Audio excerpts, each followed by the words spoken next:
dan mulainya dari nol, dan tentunya kamu udah punya segala macam lesson yang ada di kepala dan udah dengan segala jatuh bangun pengalamannya. How would you do it this time? How would I do it? Yeah, how would you do it this time? Walk us through. Okay, first one, founders, co-founders. Okay, so partners ya, business partners, co-founders ya.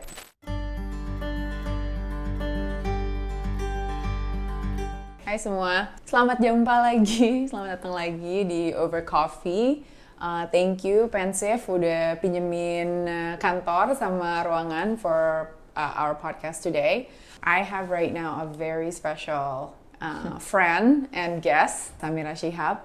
She's the CEO and co-founder of Tinkerlust and also founder of Stellar Women. Hi Far. Hi. Thanks for having me. Thank you. And before we start, I have to say this because Pensif is our sponsor. Okay.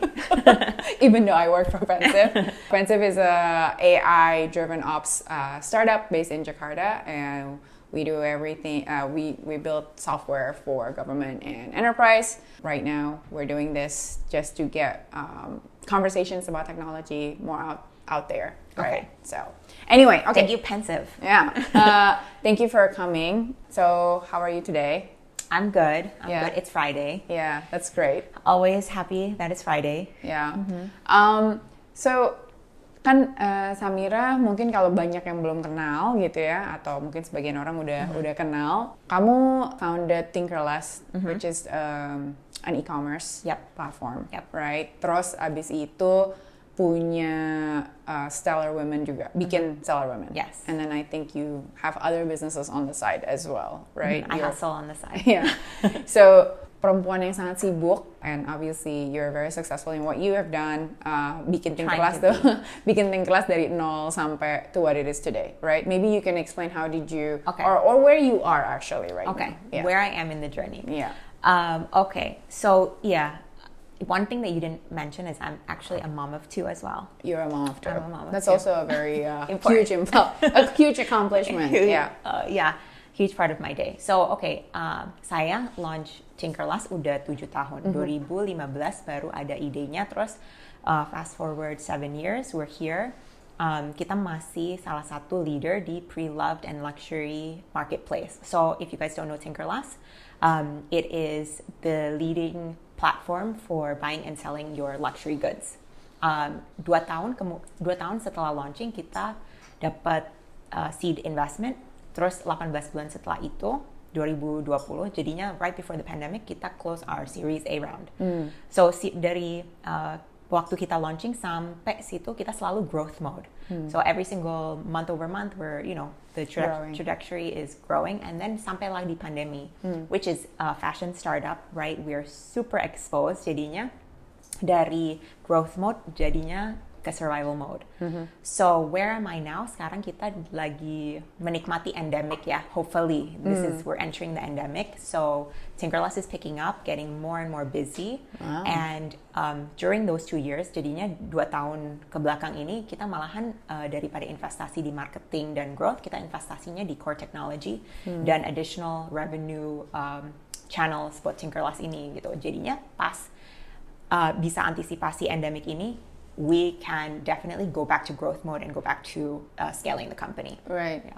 So, investing in core technology, itu artinya apa sih? Like, what do you guys do? So, how do we use technology at Tinkerlust? So, kalau misalnya dari consumer, you probably don't think it's a tech company. You're just like, oh, ini tempat beli barang bekas aja. Okay, we want it to be as easy as that. But the thing is to make it as seamless in terms of the operations, in terms of the consumer experience from, product discovery to transaction.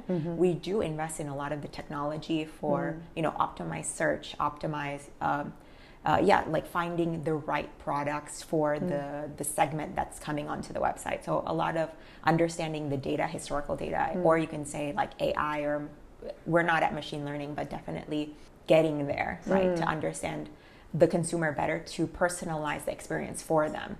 So we try to know that our market is huge. The Indonesian market is huge, right? Who's coming onto the website is also very diverse. So how do we best serve the consumer that's coming onto the website when we have such a great selection of products juga gitu kan. Yeah. Kita produknya dari fast fashion sampai Hermes. Belum tentu orang yang bisa beli Hermes mau baju kayak Forever 21, right? So how do we best serve them gitu sih. Okay. So you have been expanding gak cuma luxury goods tapi also fast fashion and so we have fast fashion, kita ada kayak semualah dari Forever 21, Zara, H&M. H&M sampai ke Chanel, Hermes. So the largest transaction it was like 400 juta gitu, which was wow, on your platform. Yeah, on the platform. So kayak gitu. How do people pay? Is that cash or pakai cash atau pakai cicilan? Oh, so sebenarnya banyak yang cicil juga. Yeah. Cicil tas 400 juta. Yeah, we have 0% cicilan. So we have that. That's really cool. Yeah, but it's fun. Like to be honest, like I love Tinkerlust. Like I sell all the time on Tinkerlust, so you can sell. Dan juga belanja di situ tuh enak banget gitu. Yeah, I do too.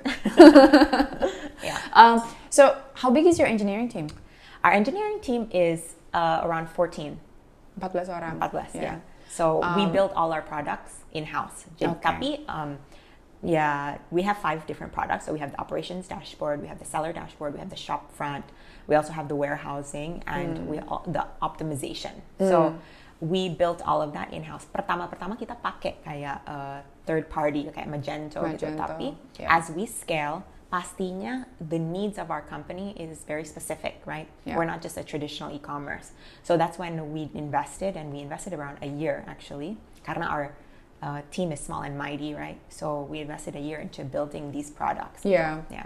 So and that's what we invested in during the pandemic juga gitu. Wow. Yeah. So maksudnya mungkin kita banyak berasumsi kalau pandemic itu orang, they tighten their budget, ya kan, terus nggak spend terlalu banyak, nggak banyak belanja, dan juga apalagi baju, ya kan, maksudnya kan kita di rumah terus selama 2 tahun kemarin. And that assumption is correct. That's correct. Okay, but now you're growing again. We are growing, thank God. Yeah. Wow, amazing, yeah. So how we saw the growth was the ROI just became healthier. You know, so we didn't increase our marketing, but we just saw that we were getting more for our marketing dollars, and that's what you want, right? So we turned off all of our growth levers, as soon as March 2020 hit. So the first thing I did was shut off all marketing in terms of digital marketing, kayak performance marketing, things like that. Offline marketing for sure, kan. Tapi that budget allocation, so like when you've raised Series A, you have a budget that you need to spend to grow. But it wasn't wise for me to still deploy that budget according to my pitch deck, karena the circumstances was different, right? So we took all of our marketing budget, ya udah kita invest di tech. So bentar lagi we're gonna be launching a mobile app. So I'm very excited about that. We launched a marketplace juga. So a marketplace kayak sekarang wherever you are bisa foto terus langsung jualan. We launched men's preloved, another thing. So that's the thing, kayak iya betul. The growth of fashion itu kayak we were very exposed lah, apalagi second hand fashion, right? Yeah. Tapi that doesn't mean we have to stop innovating. Actually itu kayak waktunya kita harus benar-benar go into our creative mode and be like, okay, what can we do next gitu. Well, that's, frankly, I really admire that. How did you make that decision? Maksudnya, how did you come up with the decision of let's stop marketing and focus on these other innovations that you're doing? So I think for the marketing, it was the easiest thing because I was just not getting bang for buck lah gitu. Why am I keep on spending kalau misalnya the churn was apparent, things like that. Yeah. So sorry, I'm gonna cut you. Yeah. Berapa lama begitu pandeminya mulai sampai kamu bisa bikin that decision? I mean, walk us through that process. Cepat banget. Oh, wow. Cepat banget, kayak 2 minggu. Yeah. So I think it was like beginning of March, right? The pandemic was like March 12, 11 gitu. I think March 20 kita tuh udah mulai turunin 50%. Terus maybe beginning of April kita udah turunin 70%. Yeah. And then dari semenjak itu sampai sekarang actually kita tetap di budget yang sama because we nggak bisa dimatiin total ya. We still want to remain relevant and we do need to invest in certain marketing mechanisms kayak SEO dan some retention gitu, and also email marketing which is not free juga kan. So those services we do still invest in. Tapi kayak offline marketing and a lot of the marketing that we put into digital marketing, kita juga we invested more in the organic and branding. Karena that is a long-term strategy juga kan. So that's kind of like what we funneled. So dari yang tadinya kita mungkin misalnya 100% tadinya ke performance marketing, ya jadinya 30%. Ya, terus 70% itu kita kasih ke tech, dan mungkin 10%-nya kita kasih ke organic marketing, which is mungkin kayak influencers dan branding. Well, what I admire about that is that I think not a lot of founders berani to make such fast decisions. Especially kayaknya, I mean, not to distract this conversation, but a lot of entrepreneurs have the H strategy, hope as a strategy. I mean, me included. Jadi kayak Saya juga. Maksudnya kita kayak pasti mungkin pas di masa-masa itu, apalagi ketidakpastian, ya kan. Terus itu baru 3 bulan atau 2 bulan pandemi, and we don't know where it's going. Kita nggak tahu berapa lama, and then here we are 2 tahun kemudian baru nyampe sini gitu kan ya. But I think for founders yang bisa cepat ngambil keputusan in that situation, I think that's probably what got you here, and you have already, you can say comfortably now that you are already on growth mode again. A lot of people probably didn't even survive that kind of like phase. Well, I think kayak, I mean, I agree. I've seen that, like perhaps the hope phase gitu, which I definitely, saya juga salah satunya gitu, kayak ini pandemic mungkin cuma sementara 3 bulan gitu. Ya udah, kayak misalnya salah satu business model kita punya rental yang kita launching Oktober 2019 sebelumnya. Growth-nya month over month 100%, so it was like crazy growth. Tapi setelah pandemic it was 50% churn, and I was like, okay, kita harus matiin karena it's like bleeding. It's not even worth it, even though it's not worth it, like because we don't know what's gonna happen. So I think that I definitely had the hope, but another thing is like pandemi kan ada siklusnya juga kan. Waktu itu siklus pertama yang March sampai Juli kan, terus habis itu ada harapan kecil di tahun setelahnya 2021. Sebelum Delta lah. Delta, March and kita udah siap-siap, oke, naikin marketing, naikin ini, ayo kita udah siap lari lagi. Tapi akhirnya sangat kecewa, right? It was almost more detrimental. So did you? I mean, okay. So we're actually going to talk a lot more about how you were able to build this business and scale it. I think one of the things that I really admire about you is that kamu tuh in terms of creating operations yang sampai smooth gitu ya kan.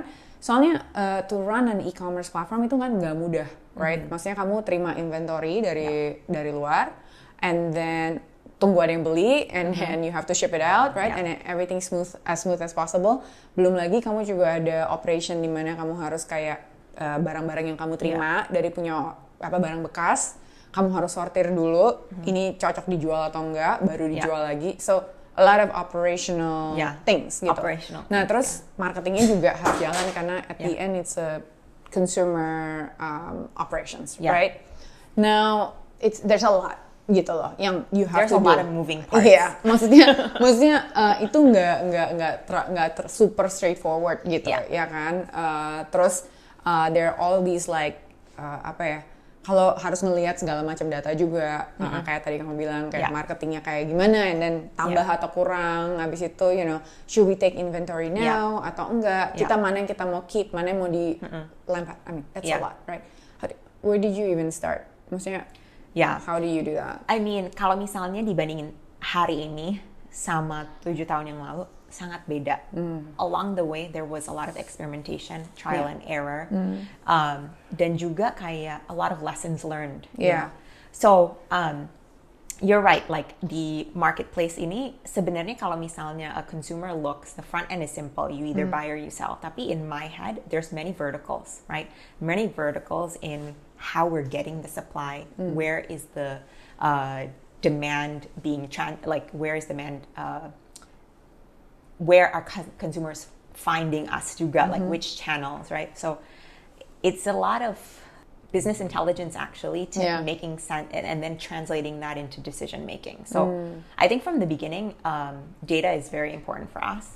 Yeah, because we have to understand, okay, which one makes the most money? Which one has the healthiest unit economics? Which one has the healthiest, like which categories has the best contribution margin? That's where we should invest in. And then that's like micro. That means you have to take a step back, macro, based on all of those, small, I guess, data pockets.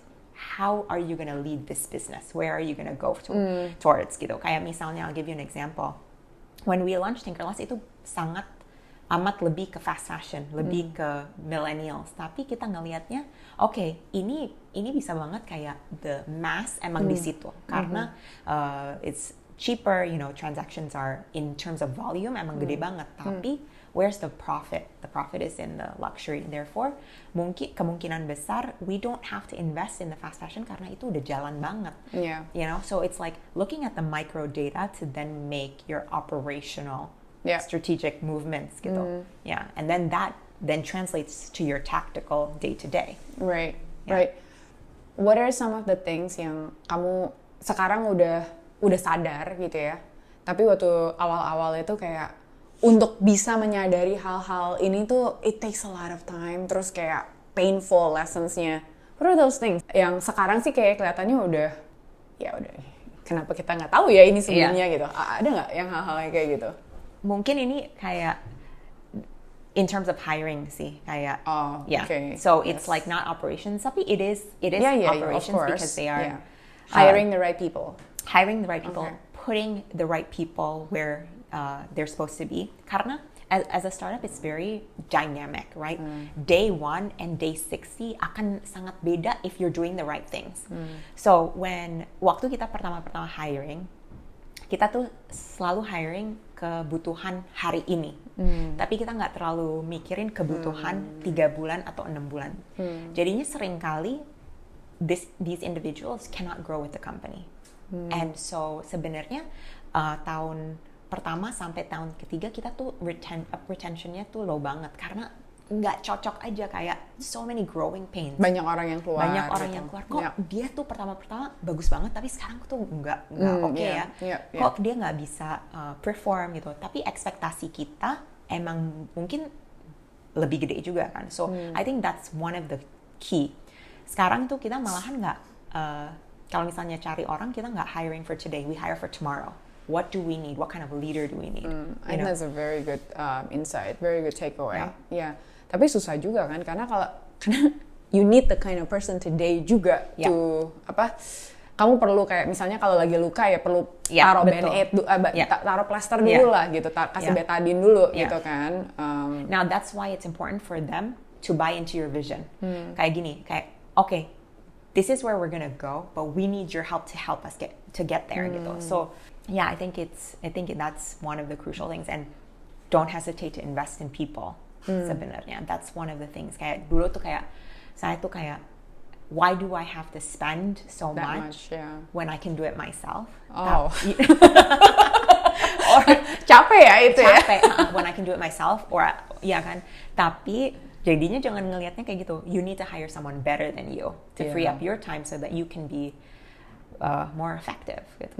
Yeah, so I think, and that's something that I think a bootstrap entrepreneur, it's hard to actually shake that off. Karena sampai sekarang tuh kayak benar-benar harus justify every single hire. Of course. Yeah. Karena, I mean, buat entrepreneur yang terutama kayak nggak bisa burn banyak-banyak uang investor gitu. I think maksudnya we really think about the burn rate tiap bulan itu berapa gitu kan. Terus ini kalau kayak kita hire gaji orang senior banget gitu, compare to misalnya ini sebenarnya bisa nggak sih di hire yang junior aja, gitu ya. Jadi benar-benar you get what you pay for. Benar. I mean, kadang-kadang masih suka salah sih, tapi oke lah. Masih suka salah.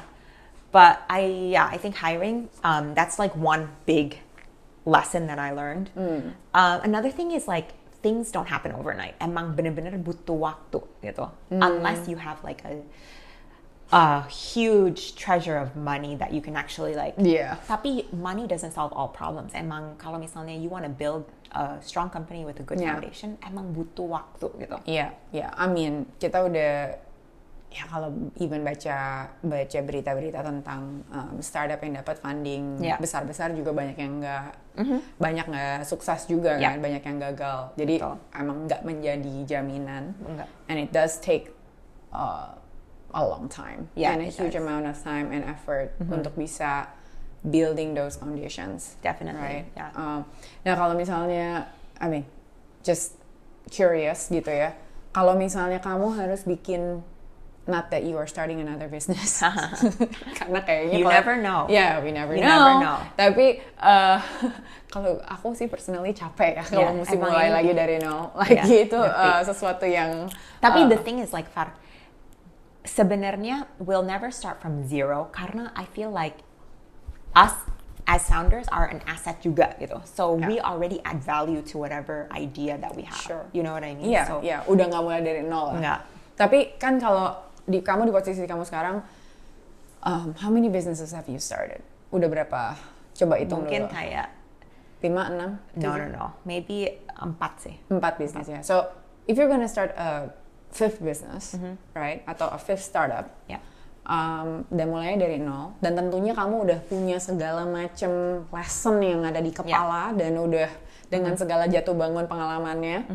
How would you do it this time? How would I do it? Yeah, how would you do it this time? Walk us through. Okay, first one, founders, co-founders. Okay. So partners ya, business partners, co-founders ya. Business partners, co-founders. You need to be very highly aware of your strengths and weaknesses. Jadinya, it's all about how do they complement and supplement that, right? Misalnya, like I think I'm very strong in marketing and growth.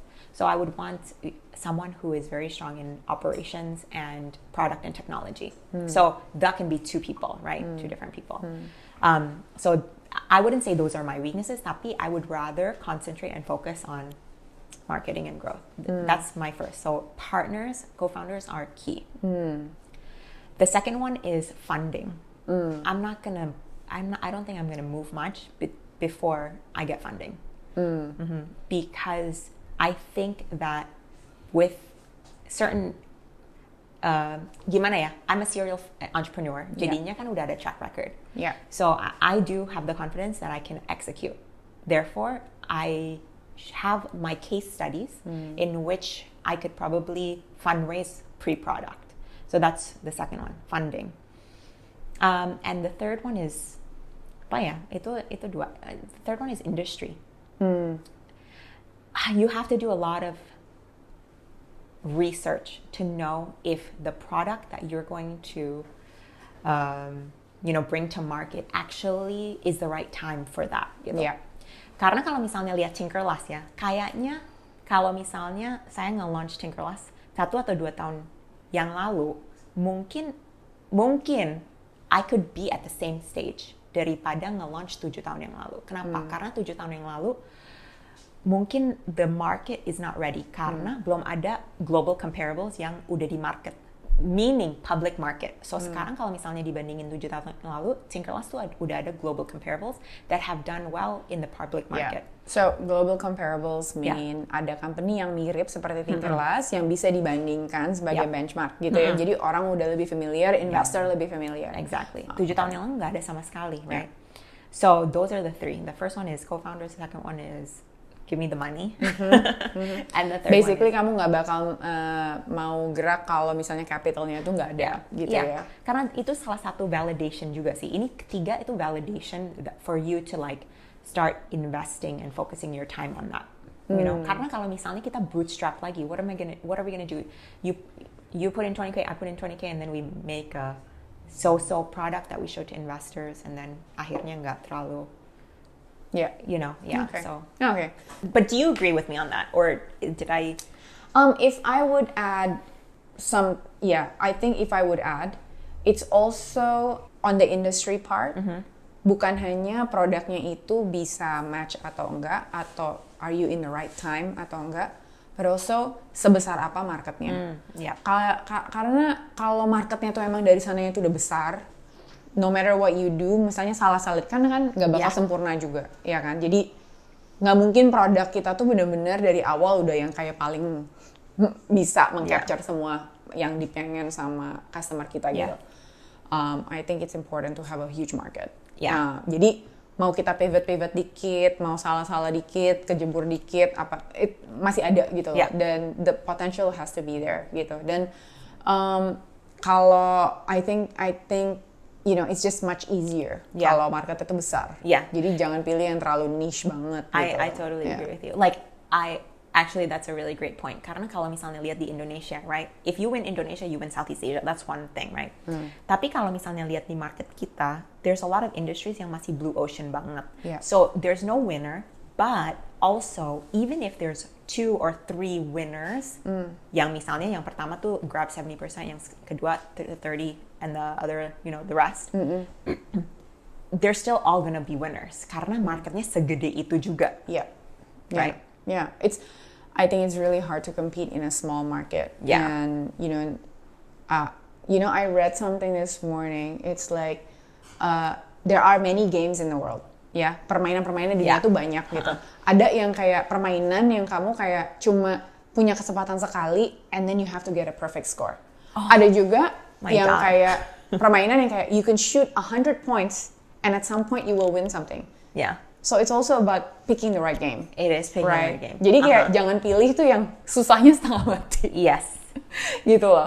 I think one of the biggest lessons for me as a serial entrepreneur, if I would have created another business, itu juga apa yang benar-benar comes easy for you. You probably start there and then fill in the gaps dari orang-orang lain, dari investor, dari yang lain-lain. Jadi jangan bikin hidupnya itu tambah susah gitu. Because you know probably like the journey of being an entrepreneur is one of the hardest, right? So 100%. Why would you make it more difficult? Jadi kayak always have the mindset kayak gimana supaya ini bisa lebih gampang, lebih simple, lebih work smart. Don't work. I mean, you can work hard, tapi you can work hard. Kalau maksudnya I think it's very easy for people to say like, oh, work smart. Apa sih arti work smart? Ya nggak sih? Like, it at the end of the day, it's you taking the time untuk realize how can you make it simpler? How can you make it easy? And how can you make it repeatable? Exactly. Gitu ya kan? Jadi kayak, oke, kalau misalnya satu hari lo bisa nih ngelakuin A, B, C, D, E, F, G. Tapi kalau itu harus dilakukan selama 3 bulan berturut-turut, mampu nggak gitu ya? Kalau nggak mampu ya, then don't do it gitu ya kan? So pick stuff that is doable and sustainable. Definitely. Alright. Well, that was good. Okay. Kalau gitu, you know, sekarang can you say how big Tinkerlust in, you know, number of customers atau apalah? I don't know. How would you describe it at this stage? I think monthly we're getting like 160,000 customers. Okay. Wow. So you are serving 160,000. Per month. That was at our peak. And we're getting very close to that already. So in a year you're serving more than 1 million customers. Ya kan? Gitu lah kira-kira ya. Lebih lah ya. So 1 juta orang tuh kan banyak ya. Kalau if you put it in a football stadium itu aja udah nggak muat gitu. It's like you know, it's like an entire city or countries for some instances. Now, so and then you get the operations flowing smoothly, udah gitu kan. Tapi kalau misalnya if you can give it a score for you and your team and your company dari 0 sampai 100, like how good is your operations? How good is my operations? Pastinya selalu bisa di-optimize, right? Tapi kalau misalnya kita ngelihat hari ini, I would rate it mungkin 80. Okay. It's solid, but there's room for improvement. Okay. Kenapa saya kasihnya 80 bukan 100 ya? Yang pertama, mungkin kita masih kayak banyak online offline, right? Kita masih kayak navigate the cadences, getting back to the endemic or getting back to back to office life. So there's still some tweaks that we have to make. Another one is actually mungkin my fault, which is that during the pandemic, we had a no layoff policy. Jadinya kita nggak nge-layoff satu orang pun. Wow. Yeah, itu kayak my philosophy is like they've been with us, so we're gonna be with them. So kita nggak nge-layoff, tapi kalau misalnya ada yang resign, kita nggak hiring lagi. So you freeze hiring. We froze hiring, but we didn't lay off. Nah, waktu 2 tahun itu berarti when people left, we didn't rehire. That means that a lot of the team members had expanded jobs. Tapi it was fine karena we weren't like doing crazy initiatives or anything. Yeah. We weren't aggressive. Tapi sekarang karena kita udah masuk growth mode, udah waktunya hiring lagi. Nah, there are some departments yang lagi kita restructuring lagi gitu. Yeah, so I would say we're in a little bit of a growing pain, which is a really great transition and place to be. Tapi pastinya anytime that we are experiencing some growth, pasti ada restructuring and we're gonna have to settle, Yeah. Well, if you can pick a problem in a business, growing is probably not so bad, right?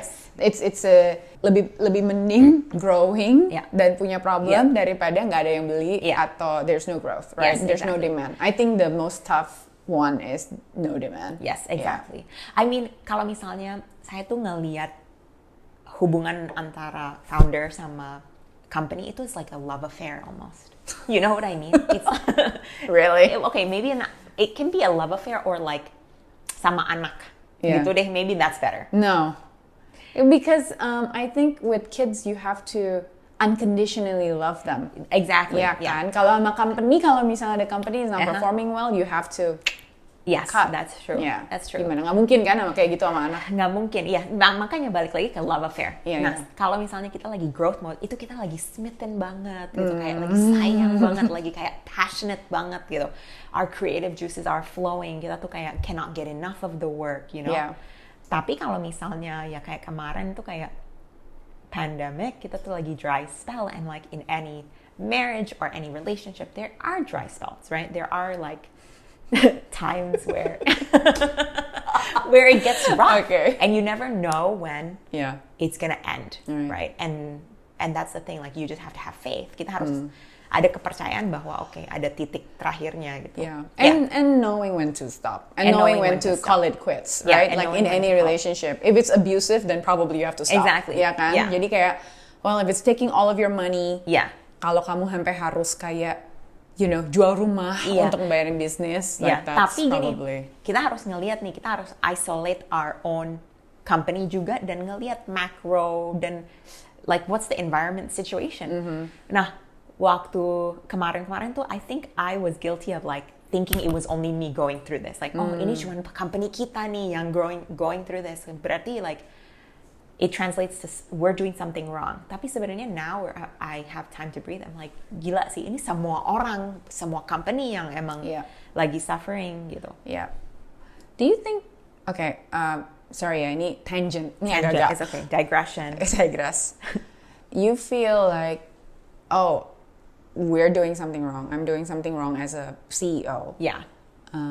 Is that a female thing? Atau itu kayak, or all the male founders actually experience the same thing? Kayaknya mungkin mereka juga ada thought process kayak gitu, tapi mungkin nggak diucapkan gitu. Tapi, maybe, I'm gonna be totally transparent and honest. Like, I have talked to my investors saying that, kayaknya aku bukan, I'm not the right person for this thing. I think if we got like a McKinsey, like, McKinsey grad, Ivy League. Maybe they can turn this around better. Maybe they can turn this around. Maybe and also maybe investors would want to like give them a more blank money. check. Yeah, maybe. So I've definitely had that, and that's like we can definitely have another conversation for imposter syndrome. But that's called imposter syndrome, right? Mostly. Yeah. How did you deal with that?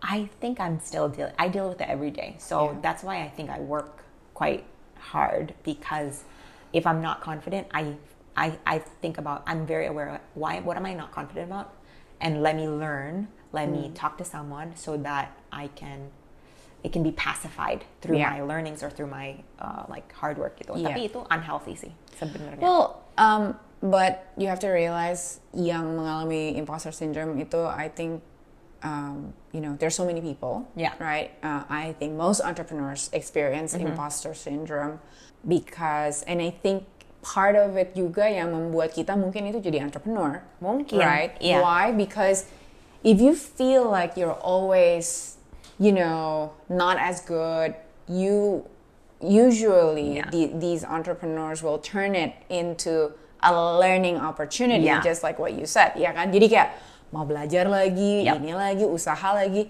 That's what also gets you, going back up every time you're down, right? Going back up, eventually burnt out, and then you're in the same. It's a cycle. It's a cycle. It is a vicious I think cycle. If we can solve that, it will be better. Yeah. But it's interesting. All right. So you're going back to your operations, right? And they're 80% productivity. So it's 80% productivity. I think their level of maksudnya kayak there's room for improvement and optimization, tapi it's basically we need to restructure a few things, hire a few better people. Karena kalau misalnya kita mau productivity-nya super tinggi, it's like a function of what is the tools and resources do they have. Tools and resources is like who was helping them, who is enabling them.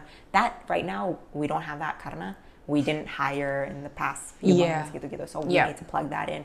We need to have them also concentrate on their roles and KPIs. So that would also increase their productivity. So we're kind of like breaking that apart, right? Making them more specialized instead of generalists, things like that. Yeah, nilai 80 sih for productivity it's quite good, Maksudnya juga that's a pretty decent score for a big size startup like you guys, and you're serving like 1 million people. Like, maksudnya it's something that you probably should be proud about. What are the tools atau kayak apa sih yang kamu terapkan di company kamu yang so that you are quite productive as a team. Dan apalagi kayaknya you are working from home, right? Like nggak dari kantor juga kan gitu. Well, sekarang udah mulai masuk lagi. Okay.